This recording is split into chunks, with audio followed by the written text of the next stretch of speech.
para pemimpin dan kader utama Partai Demokrat, baik pada tingkat pusat maupun daerah, yang saya cintai dan saya banggakan. Alhamdulillah, hari ini kita semua berada di rumah perjuangan, tempat yang bersejarah. Sebelum acara resmi kita mulai, terlebih dahulu saya ingin menjelaskan kepada para pemimpin dan kader utama Demokrat tentang tempat ini, tentang rumah dan pendopo Cikeas, tentang 2 bilik yang sekarang saudara-saudara berada di tempat ini, karena ada nilai-nilai sejarah yang ingin saya sampaikan agar perjuangan Partai Demokrat ke depan, perjuangan besar kita yang utama tentunya untuk negara dan rakyat, dan perjuangan besar lainnya baru untuk partai. Jangan dibalik, negara dulu baru partai, country over party. Ini nilai yang kita anut sejak Partai Demokrat berdiri. Oleh karena itu saya minta kesabaran sebentar Pak Sekjen, Kang Hero dan teman-teman lain, agar saya dengan santai menyampaikan tempat ini dalam konteks sejarah perjuangan partai, sebetulnya juga dalam konteks perjuangan kita untuk negeri tercinta. Ini ada ruang pertama, di sana ruang kedua.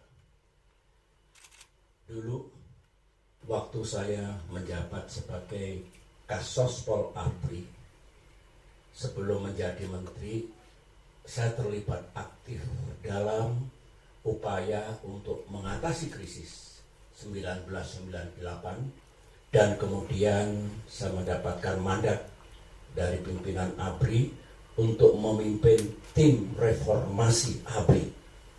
Di dalamnya ada TNI Polri, dan kemudian dalam kapasitas saya sebagai ketua fraksi ABRI di MPR RI 1998-1999, saya tentu mengambil bagian dari reformasi nasional.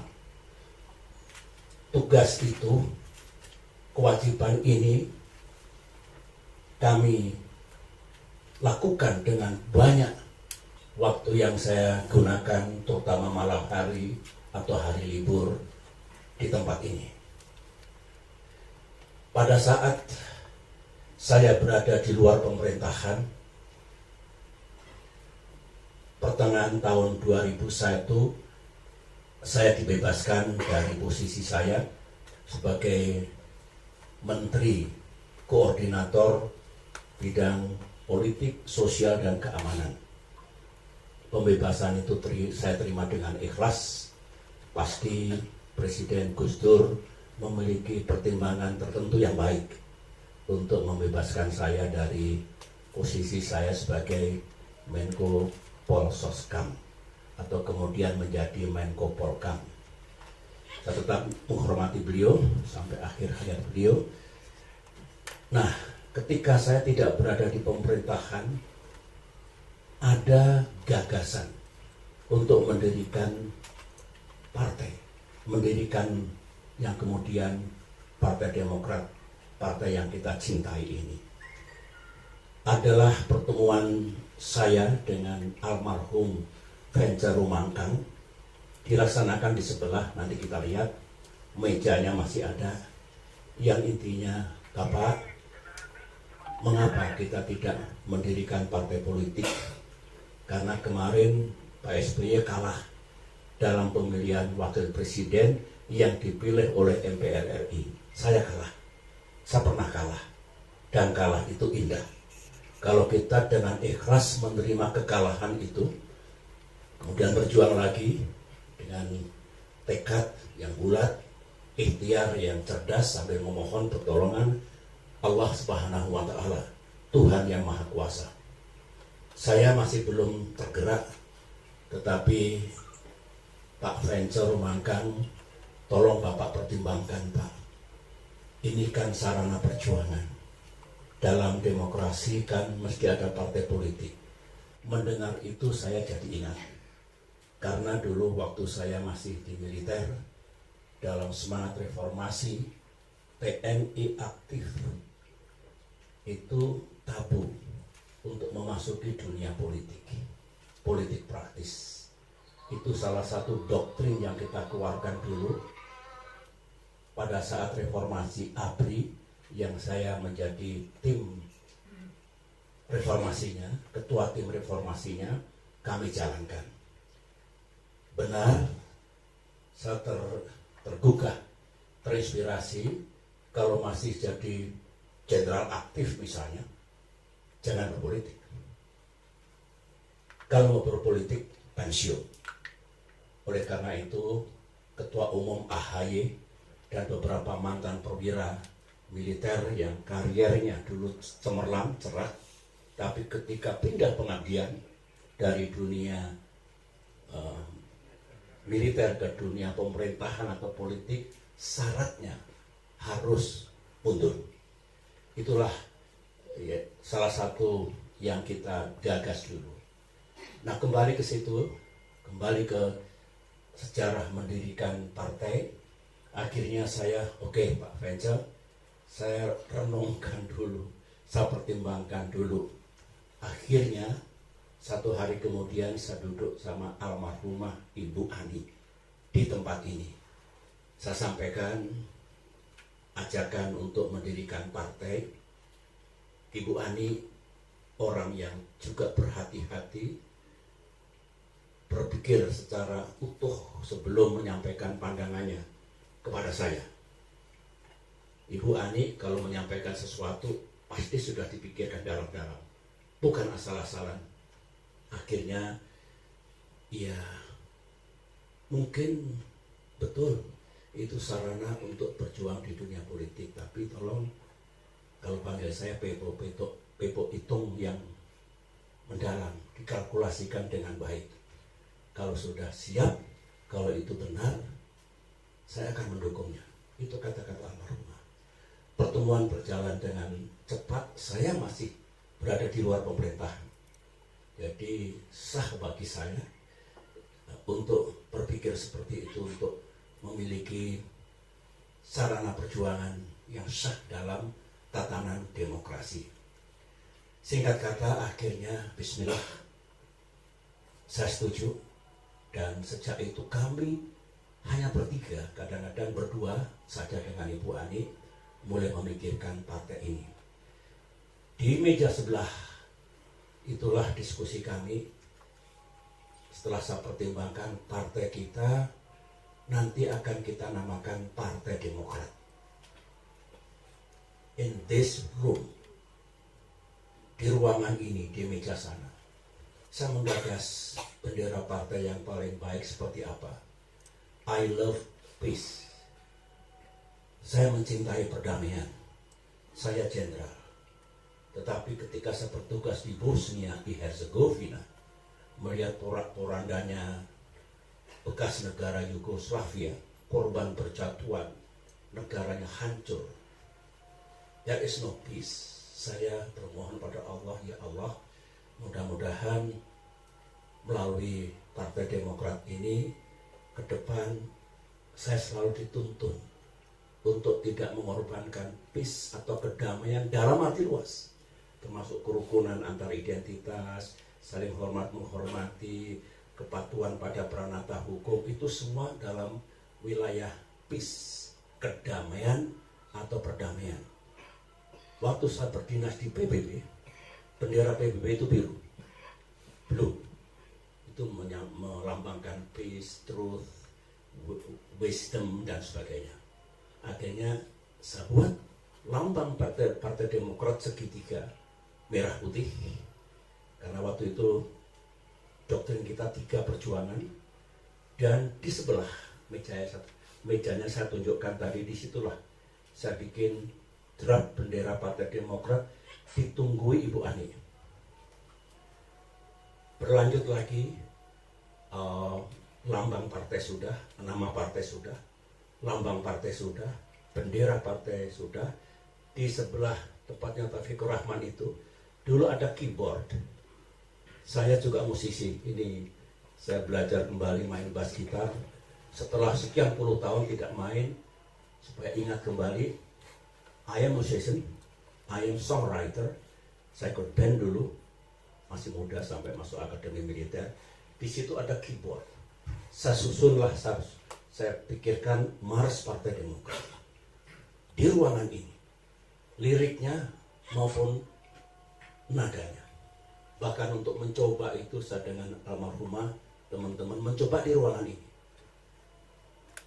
Kita sudah punya Mars. Himne bukan saya. Himne dulu disusun oleh SISNS, dibuat oleh. Nah, masih satu lagi, yaitu partai itu punya manifesto. Manifesto politik. Partai Komunis ada Communist Manifesto.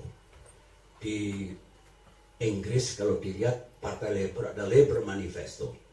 So, itu seperti ya deklarasi, seperti falsafah, nilai-nilai, goal, platform, itu dalam bingkai manifesto politik. Di ruangan ini saya buat pada tahun 2001. So almost everything yang alhamdulillah saya lakukan dibantu Venture Rumangkang dan terlebih-lebih almarhumah Ibu Ani, everything was done in this room. Begitu. Setelah selesai semuanya, tiba-tiba saya dipanggil ke pemerintahan oleh Presiden Megawati. Kembali menjadi Menko Polkam. Rasanya tidak etis kalau saya dipanggil lagi, langsung bikin partai, langsung saja jadi ketua umum. Supaya paham. Oleh karena itulah ketua umum kita angkat Pak Subur Budi Santoso. Mewakili saya, supaya ini dianggap, nggak ada kaitannya sama SBY, nggak benar itu. Ibu Ani menjadi wakil ketua umum pertama bersama Venture Rumangkang. Itulah sejarahnya. Oke? Nah, dalam perjalanannya tentu tetap ada tantangan-tantangan, partai baru tidak dilihat, apa itu gambarnya pun 3 berlian. Nah, itu Mercy nggak jelas itu. Tidak apa-apa, bismillah. Kita berjuang step by step, break by break. Awal tidak mudah, tidak ada yang melirik, tidak ada yang mau. Tapi sejarah menentukan, Tuhan Maha Besar dengan dukungan rakyat yang kuat, singkat kata, Partai Demokrat berdiri, masuk 5 besar, dan subhanallah, alhamdulillah saya terpilih menjadi Presiden Republik Indonesia. Di tempat ini. Pada saat saya maju, ada yang mengatakan Pak SBY kan masih di pemerintahan kok maju, wrong. Saya sudah di luar pemerintahan. Waktu kampanye Partai Demokrat pertama kali di Banyuwangi dan kemudian di Bali, saya sudah di luar pemerintahan.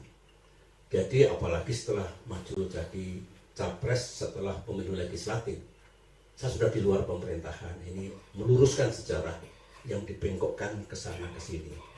Bismillah, saya dengan Ibu Ani kembali maju, tidak. Saya pernah gagal, Wapres. Kali ini mungkin kita tidak salah hitung dan sebagainya. Bismillah, saya maju di sini, di ruangan ini. Disaksikan teman-teman kader-kader utama Demokrat. Waktu itu, 21 tahun yang lalu, betul? Enggak. 2001, 2005 dikurangi 21 berapa? 24 tahun yang lalu di sini. Kalau saya percepat lagi, maju kembali tahun 2009, di sini kita tetapkan. Di sini pula, mulai dari pendopo, ruangan ini, ruang dalam itu kalau saya melakukan fit and proper test. Para menteri, calon menteri, calon wakil menteri, dan pejabat-pejabat setingkat. Saya harus yakin mereka berintegritas baik, mereka cakap dan siap untuk menjadi menteri, wakil menteri, dan pejabat yang lain. Tidak boleh KW-KW, tidak boleh saya ragu-ragu sebagai pemimpin. Sebagian besar lolos, sebagian kecil tidak lolos. Karena saya gunakan sistem dan seperti itu. Jadi kalau dulu televisi, media di depan pendopo itu ratusan pers. Pada saat Pilpres, puluhan pers luar negeri. Karena mereka ingin meliput Indonesia for the first time ada direct presidential election. Oleh karena itu mereka ingin tahu seperti apa Indonesia berdemokrasi. Nah, mereka di sana seperti ini. Banyak keputusan penting kalau saya tidak di istana, tidak di kantor, saya tidak mengenal hari libur. Sabtu, Minggu bekerja, malam bekerja. Banyak yang saya lakukan di sini, misalnya kalau saya harus berkomunikasi dengan para pimpinan partai, tidak mungkin saya gunakan istana. Biar steril, saya gunakan tempat ini, di sini. Demikian juga ketika lobby dengan dunia usaha, ketika krisis 2008, karena hari libur, saya tetap ingin ketemu. Saya minta tolong, pengusaha jangan cepat-cepat PHK. PHK rakyat kita sengsara, nggak punya pekerjaan. Oke, saya lanjutkan. Nah, dengan demikian, jadi enak. Dia minta, Pak, kalau Bapak tidak ingin PHK, lantas kami gimana? Susah kami. Oke, saya kasih insentif fiskal. Menteri Keuangan kasih. Yang penting jangan PHK. Di sini, ketika harga minyak goreng up and down, masyarakat menjerit, saya undang pengusaha minyak goreng di sini. Saya bantu insentif fiskal, tapi harganya jangan meroket. Setuju, win-win. Di depan pendopo, dunia usaha lebih luas lagi. Saya ajak tenang. Insya Allah kita tidak seperti 1998. 28 dulu, 2008. Ayo bareng-bareng, saya akan pimpin. Subhanallah, itu menjadi kenyataan. Di sini. Waktu kita memikirkan siapa ketua MPR 2009, di ruangan ini berkumpul para pemimpin partai politik termasuk Golkar, termasuk almost all. Saya bilang, bismillah kita dukung Pak Taufik Kemas. Bapak, benar? Begitu? Ya. Saya ingin politik kita teduh. Jangan terlalu terpolarisasi. Why not? Di ruangan ini, akhirnya semua partai politik mendukung dan aklamasi. Zulkifli Hasan sebetulnya dulu ada sesuatu yang kurang kondusif lah secara keamanan. Saya undang di sini Pak Zul mewakili koalisi, Anda ketua MPR, didukung oleh semua.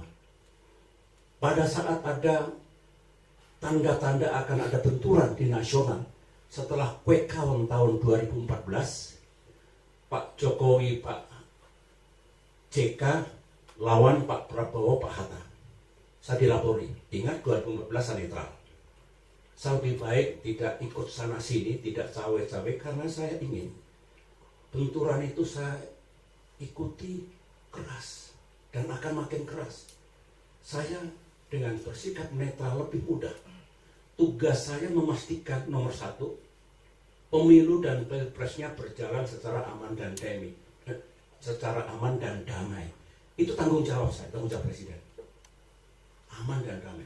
Yang kedua juga secara free and fair.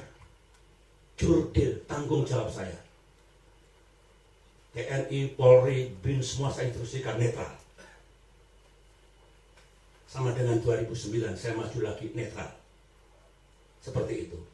Ketika terjadi indikasi benturan pendukung Pak Prabowo, Pak Hatta dan pendukung Pak Jokowi, Pak JK, saya undang di sebelah sana tempat para wartawan itu. Dulu ada sofa kecil di situ. Saya undang pertama kali Pak Jokowi dan Pak JK, tolong please bapak-bapak cegah adanya benturan. Mohon dikendalikan pendukung-pendukungnya. Kalau sampai terjadi cacat Indonesia, buruk nama bangsa kita. Alhamdulillah beliau berdua bersedia. 1 jam kemudian sekitar jam 10 malam, saya undang Pak Prabowo dan Pak Hatta Rajasa. Sama, please, mohon dikendalikan pendukungnya supaya tidak terjadi apapun di negeri ini yang menggoncang keamanan dan perdamaian di tanah air kita.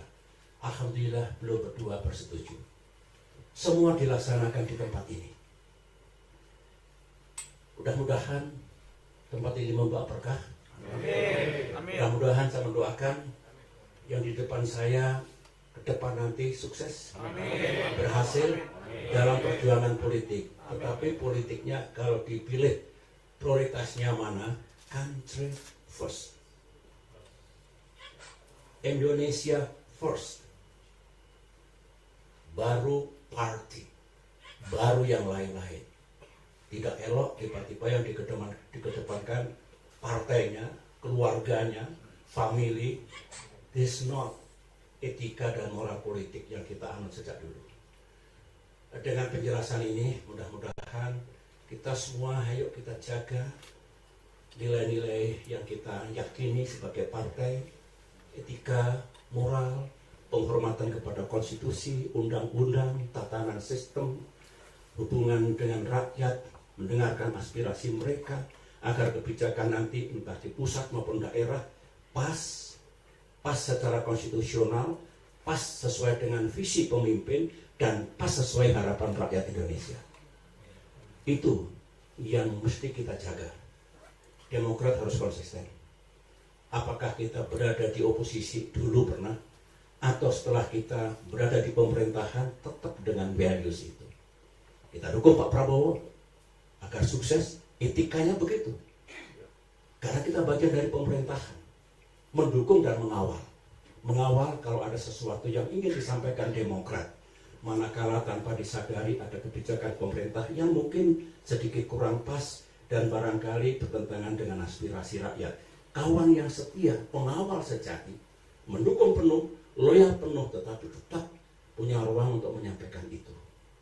Itulah menurut pandangan saya politik yang konstruktif. Saya kira negeri ini akan aman dan damai. Rakyatnya makin mendapatkan kesejahteraan, pemerintahnya di pusat dan daerah adil. Kalau itu semua kita junjung tinggi dan kita laksanakan. Nah, dengan cerita ini saya ingin pindah ke sebelah. You could feel, merasakan apa yang dalam proses sejarah berdirinya Partai Demokrat di situ sebagai saksi. Saksi pertama Tuhan Yang Maha Kuasa, Allah Subhanahu wa Ta'ala. Dulu pernah pada saat partai kita mau diambil alih oleh sebuah kekuatan secara ilegal dan secara amoral, illegal dan immoral. Alhamdulillah kita teguh, bersatu, berani menghadapi kekuatan yang akan mengambil alih partai kita. Waktu itu ada yang berkata, SBY itu sebetulnya tidak mendirikan partai, bukan dia, katanya. Ternyata yang dimaksud SBY tidak ikut menandatangani surat ke Kumham yang 99 orang. Logikanya begitu. Pertanyaan saya, 99 orang termasuk staf saya, Arifin di belakang, tolong lihat itu. Ini staf saya sejak saya jadi menteri, ikut menandatangani. Ini yang disebut para pendiri masuk. Yang dianggap pendiri itu. Saya tanyakan, yang didaftarkan ke Kumham apa? Ya partai, Pak. Partai apa? Partai Demokrat, Pak. Lah siapa yang bikin Demokrat lahir dengan semua tadi? Oke. Selesai, jadi nggak usah ikut debat kusir yang nggak jelas begitu.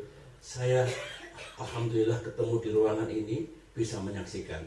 Sekarang tenang sambil berbelok ke sana. Wartawan dulu Pak. Oke, silakan. Wartawan dulu, silakan.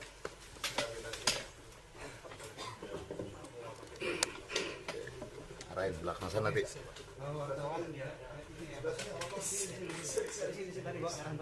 Mundur lagi. Geser lokasi baru. Mundur lagi. Di mana, Bang? Sini. Belum. Batas ini. Sekarang Bapak. Bapak batas ini ya. Sesuaikan ya. Ini akan bagian yang dijelasin di Bapak. Ya, Pak Wamen. Bang Emil, yuk masuk. Izin Bang. Bapak di sini.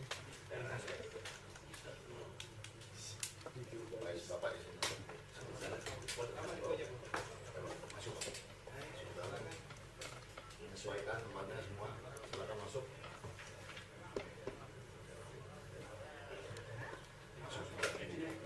Kanan kiri Bapak. Ya silakan. Ya. Ayo masuk. Rokok yang belum pernah sini, yuk masuk. Belum. Ya silakan. Bu Iti juga belum pernah sini.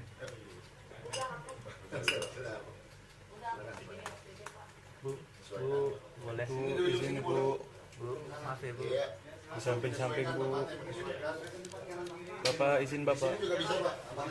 Aman-aman Bu. Kalau bisa dibuka sedikit. Aman-aman. Izin udah. Boleh nggak bisa ngomong. Jelas. Tapi gue dengar. Izin Bapak. Izin Bapak. Merapat ke. Agak mundur dikit ya. Iya Bapak izin.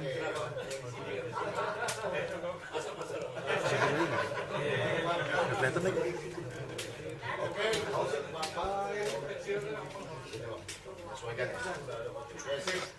Meja ini Allah mendengarkan ucapan saya. Dulu tempat saya bekerja tidak mengenal waktu malam hari karena kegentingan negeri pada tahun 1998-1999. Disinilah naskah utama reformasi TNI. Di sini difungsi kita akhiri, kekaryaan kita akhiri, bisnis TNI yang keluar dari tatanan kita akhiri, sistem hukum kita tata kembali, mana yang mesti mau masuk hukum militer, mana yang masuk hukum sipil, dan banyak hal in this room, di meja ini. Demikian juga ketika dulu lambang segitiga yang dianggap tiga brilian oleh dulu Mercy, sekarang di sini bendera, di sini kemudian manifesto politik tahun 2001, tolong dibaca. Itu cikal bakal Partai Demokrat, manifesto politik 2001, tolong dibaca. Kemudian di sebelah sana adalah lagu, nah, tinggal yang tidak saya ciptakan sendiri, himne Partai Demokrat. Bagi yang punya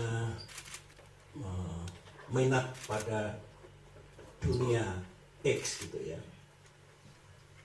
saya Muslim, saya orang beriman, tetapi kadang-kadang ada peristiwa yang di luar jangkauan akal saya, sama dengan almarhumah Ibu Ani. Nah, kalau saya sebagai manusia yang alhamdulillah memiliki kekuatan logika, common sense, karena studi saya, belajar saya yang tidak pernah berhenti sampai sekarang, saya masih terus belajar tentang kehidupan, tentang negara, tentang rakyat dan sebagainya. Kalau ada sesuatu yang beyond my logic, itu milik Allah, milik Tuhan. Ada yang bilang, nggak percaya, omong kosong, itu tahyul itu. Saya tidak gegabah itu, saya nggak paham kok bisa begini ya. Saya daripada salah, kita serahkan pada Tuhan, kepada Allah. Barangkali Tuhan hanya, kamu batasnya sampai di sini manusia. Yang ini milik kamu. Kamu kalau masuk ke situ malah cilaka dunia, malah cilaka kehidupan ini. Mungkin begitu. Nah, apa yang saya ceritakan ini sebetulnya waktu saya bangun, ini belum ada ruangan ini. Pertama kali. Setelah saya jadi menteri, saya tambah ruangan ini. Jadi ketika kemudian Partai Demokrat kita dirikan, sudah di sini, sudah ada ruang ini. Tapi sebelum ini berdiri, ini kan halaman belakang, bablas sampai sana. Ini ada cerita, ya supaya kita dari dunia yang realis sedikit masuk ke dunia yang spiritualis, gitu ya. Rumah ini tiba-tiba di belakang ini banyak ular, ular kobra kecil, banyak. Di depan juga ada, di sana juga ada. Jadi masih ada yang pramuwisma saya yang masih bersama saya sejak itu, pusing. Akhirnya kita ngaji gitu kan, agama tidak berkurang. Terus akhirnya saya minta, ada nggak kiai yang mengetahui dunia seperti ini apa ini? Ini betul-betul snake, ular, atau ya maaf ini sebetulnya entah apa, orang bilang jadi-jadian. Akhirnya datang seorang, setelah gak lama 2-3 minggu datang kiai di sini, datang, apa Pak Bu masalahnya ya gini, beliau doa di sini, nulis-nulis di sini. Saya tidak bisa menjawab sekarang, saya akan cari waktu. Malah tambah deg-degan ini sama Ibu Ani ini. Tiba-tiba, ya Bapak Ibu percaya atau tidak percaya, ini di bawah ini ada pusaka yang sudah tidak tahan. Dia ingin keluar, ingin mencari apa namanya, ya orang tua yang baru lah gitu. Terus pusaka gimana? Dia cerita, Pak, ini dulu perbatasan kerajaan Pajajaran dengan Jayakarta dulu. Saya tidak tahu Jayakarta era berapa, Pajajaran era berapa. Terus hubungannya apa? Ya pusaka itu sebetulnya melambangkan itu. Terus saya, nah gimana caranya? Yang penting ular ini pergi dari sini. Ya itu Pak, nanti Bapak saksikan sendiri. Akhirnya saya di samping istri Ibu Ani ngajak ipar saya Pramono Edi Wibowo yang sudah berpulang sekarang. Ibu Ani juga sudah berpulang. Saya Kang Tiga dulu nunggu di sana di pintu di sana, sama ada lagi Sersan Makmun juga di situ. Nah akhirnya dia bilang, Bapak Ibu lihat saja. Lihat apa? Yang penting jangan takut, tambah takut kita. Jangan ini. Akhirnya tolong siapkan ini kalau bisa ember pakai air. Nah, kita tuh ngintip di pintu gitu. Tiba-tiba si kiai ini baca doa Islam, maju lagi, terus seperti nggak kuat tuh mundur lagi. Nah ketika sudah mulai maju sampai mungkin 4 meter sebelum ini masih kosong ya. Tiba-tiba ada sinar pusaka menyambar-nyambar, sinar kuning keemasan itu. Terus akhirnya pergi lagi saat itu. Nah setelah itu kita diam aja itu, doa lagi, 2 kalinya pergi lagi. Ketiga kalinya rupanya setelah mau menampakkan diri, sinar kuning keemasan itu langsung melesat masuk ke dekat kolam renang kecil. Dulu ada situ kecil, kolam lah kecil. Nah langsung tanahnya tuh terbakar. Nah itu rupanya kita suruh nyiapin air tadi. Nah muncul pusaka panjang ini, bukan pusaka yang galak, yang kereng itu, jadi yang beautiful, manis itu. Akhirnya dia masukkan air, serahkan saya, serahkan Ibu Ani, serahkan Edi, langsung disimpan. Nah katanya, saya bilang, ini pusaka apa ini? Saya juga baru tahu ini Pak, tapi ini kok cantik, indah gitu. Yang jelas bukan untuk perang. Ya sudah, saya tentara kan. Kalau bukan untuk perang ya sudah aman lah gitu. Karena ke perang jangan pakai senjata. Oke. Ini terjadi di sini. Nah, sayang Ibu Ani kalau masih akan menambahkan cerita ini. Lebih seru lagi kalau Ibu yang cerita nanti. Tetapi ya ada sesuatu, dunia gaib itu selalu ada. Tapi yang jelas keimanan kita tidak boleh goyang. Kalau yang Islam tentu firman Allah, sunnah Rasulullah, dan juga nasihat para wali itu. Tapi yang saya ceritakan ini karena pas cerita di sini, cikal bakal dulu Demokrat, cikal bakal Fred yang berprotes di sini. Saya di sini, Wapres di sini, Menteri ganti berganti di sini, dan juga banyak yang lain-lain.